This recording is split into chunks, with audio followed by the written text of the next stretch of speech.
Robin says, my father and I had a complicated relationship. I only saw him a few times throughout my childhood. I grew up living in poverty with my mother and 3 siblings on the other side of the country.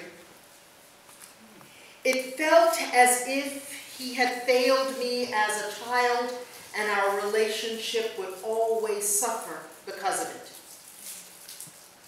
But when I became an adult and reached out for him for support while in college, he diligently sent me a check every month without fail throughout my schooling.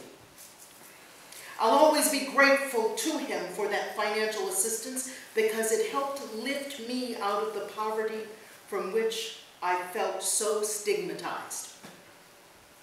I remember how he used to send my sisters and me various publications that he felt strongly about.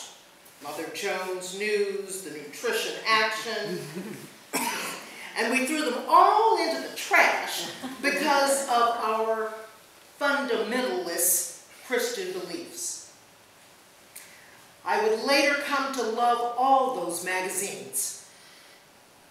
When I divorced my husband after 8.5 years of marriage at the age of 29, I also left Christianity behind.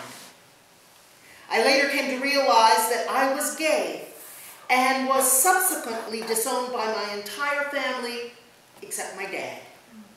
He was the only one in my immediate family to support me and actually feel proud of my life path. The estrangement from the rest of my family lasted 9 years. And through that ordeal, I became closer with my dad. As it turns out, we had a lot in common, especially in the areas concerning politics and religion.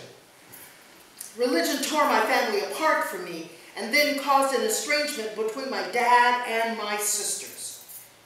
And he could be very inflexible and had a huge problem with his grandchildren being indoctrinated into Christianity.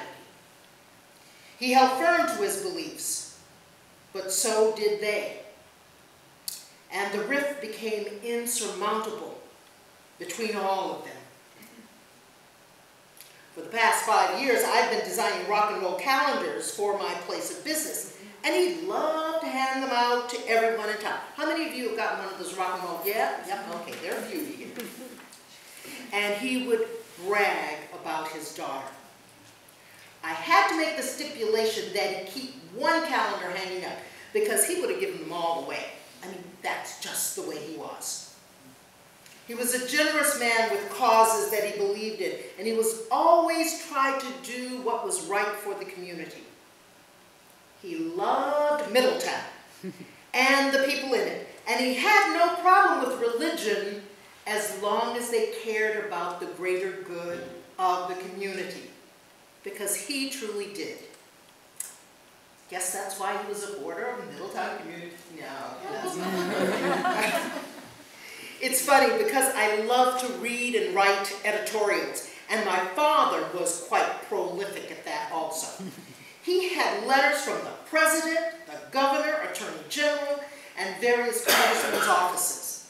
He also had a few letters from Joan Croft, the heiress of McDonald's. In one of them, he had sent her a subscription to a vegetarian magazine. and she wrote him back with a thank you note with a gift certificate to McDonald's.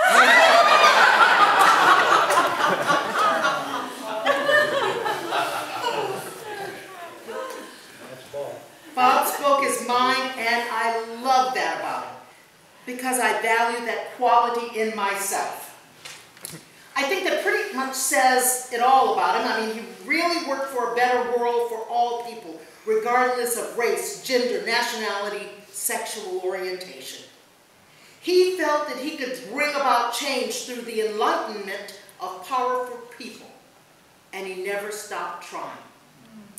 But the interesting thing was, I think Bob felt we were all powerful people.